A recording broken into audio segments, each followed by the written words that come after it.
Welcome back to the Empowerment Minutes podcast, the compass for everything learning, leadership coaching, and personal growth.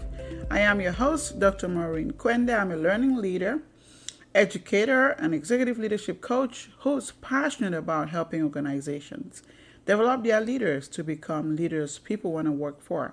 That's what we do at my company, EMK Learning Solutions. Connect with us on social media if you'd like us to work with your organization. So, this month, the theme is focused on compassion in leadership. We're diving into the practice and principles that cultivate a culture of compassion within organization. So last week we discussed psychological safety. The previous month we talked about humanizing leadership. And today's episode we're focusing on self-compassion and compassion fatigue. So we're really shifting our focus to a critical aspect of compassionate leadership. Here we're going to talk about what self-compassion is, the science of compassion fatigue, and actionable steps that leaders can take to manage and overcome it. So let's dive in. First, let's talk about self-compassion. So what is self-compassion? It involves treating yourself with the same kindness, understanding, and support that you would offer to others. Do you find yourself being being not so kind to yourself, talking to yourself in a way that you will not talk to others? You're definitely not practicing self-compassion. So self-compassion, it means recognizing our own suffering and responding with warmth and care rather than criticism and judgment. So do you find yourself always judging yourself, criticizing yourself? You got to be able to embrace self-compassion. For leaders, practicing self-compassion is crucial because it directly impacts your ability to lead effectively and sustainably.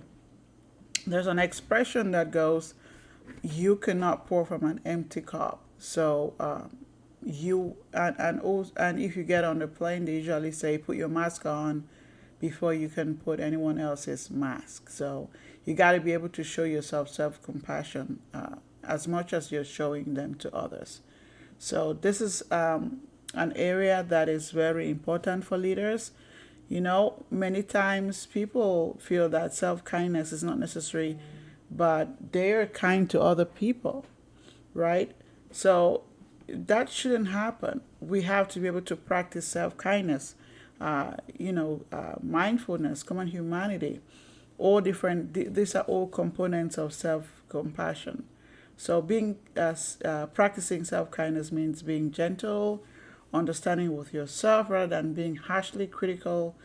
Being able to, as a human being, involves you being able to recognize that suffering and personal inadequacy are part of the shared human experience. So, and also when it comes to mindfulness, it requires being aware of the present moment without getting caught up in the negative emotions and negative bubble. So if you're someone who's always being negative with your emotions, having those negative thoughts, it's time for you to rethink it, right? Because imagine that you're having all those anti-self-compassion things happening there, and at the same time you are pouring out to others, doing the opposite for others, right?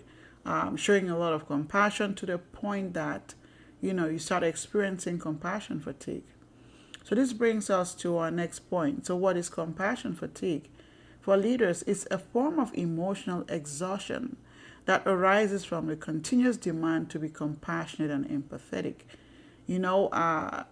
This is really common for leaders who are constantly support their teams, which is a good thing, right? But it gets to a point where, you have to draw the line. If not, you're going to start experiencing, a compassion fatigue. And what are some signs to let you know that that's what you're experiencing? So you start experiencing some physical and emotional exhaustion. You're feeling drained, all the time after talking to those people or even after a good night's sleep. Your empathy starts experiencing a decline. You have a decreased ability to empathize, connect with others emotionally, just feeling numb. It could even get to the point of being easily frustrated or angered by little issues. You're just getting irritable. You're getting angry by things that you normally would not be angry about. Now, you might also start feeling detached from your work, wondering, what's the point of even, going to work, questioning the value of your work. Of course, this also indicates a reduced job satisfaction. There could be even health issues like you're starting feeling not so well as a result, and even start struggling with issues of poorless, or I would say, work-life balance. Being able to finding it difficult to separating work stress from personal time. These are just some of the signs that I want you to pay attention to. If you're experiencing these signs, then you might be experiencing compassion fatigue. So then, if that's the case, how do you manage it? How do you overcome it? The first thing to do is to recognize that you're experiencing compassion fatigue. When you recognize it first that there's a problem, then next you can figure out how to manage and overcome it. So what are some ways that you can overcome it? It's interesting. We started with self-compassion, but this is exactly where you want to be able to apply it, right? You got to be able to practice self-compassion, to overcome and manage compassion fatigue. And this could be, scheduling regular self-care activities that will rejuvenate your mind and body, acknowledging and embracing your limitation, and recognizing that you can only do so much, and stop overcommitting. Start saying no. Stop saying yes to everything. When you start having those negative voices in your head, the self-criticism, try to replace those with kindness, self-kindness. When things don't go as planned, don't be hard to yourself and say, oh, there you are again, failed and all of that. Instead, talk to yourself in a kind way, like you would talk to your friend.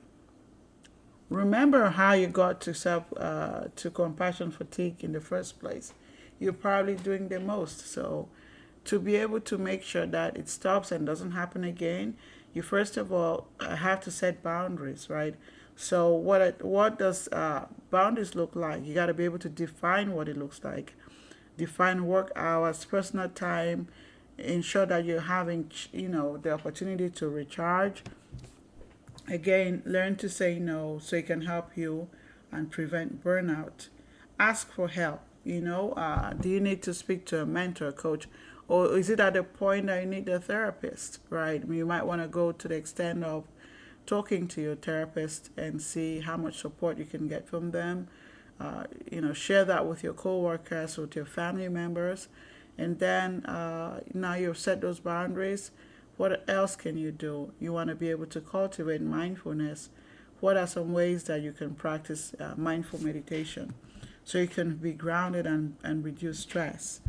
It's an 8-hour day maybe for your shift. What do you need to do to take some breaks to reset and focus?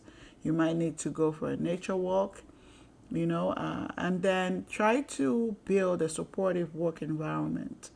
Have open conversations with your team. Let them know what's going on. And by so doing, you're being vulnerable and authentic, and you're going to encourage team members who are going through the same thing to acknowledge it and then support one another. By so doing, you're now also creating a culture of self-compassion or compassionate culture. Now, promote a culture where taking time off for mental health is acceptable and encouraged. We have just one life to live, so make your life as it counts. Engage in reflective practices as well. Schedule time with yourself to reflect. Journaling is another way for you to just write those things down. And also in that process, when you're journaling, you can identify like patterns of stress. So this would help you identify stressors, right? and develop strategies to manage them. So, to conclude, here are some final thoughts. Leading with compassion is not just about extending kindness to others, but it's also about being kind to yourself. Practice self compassion, recognize the signs of compassion fatigue. You can ensure that by doing that, you remain an effective and empathetic leader. It's okay to seek help, prioritize your well being. When you take care of yourself, you're better equipped to take care of others. I want to leave this statement with you. You cannot pour out of an empty cup. When you take care of yourself, you're better equipped to take care of others. So I'd like to thank you for tuning in to this episode. I hope you found some useful tips on self-compassion and how to overcome compassion fatigue. I want to encourage you to share. Who else do you know in your circle that can benefit from this? Please share with your network. Join us next time as we continue our exploration of compassion leadership. Until then, take care of yourself and each other. This is Dr. Maurine Kwende signing off.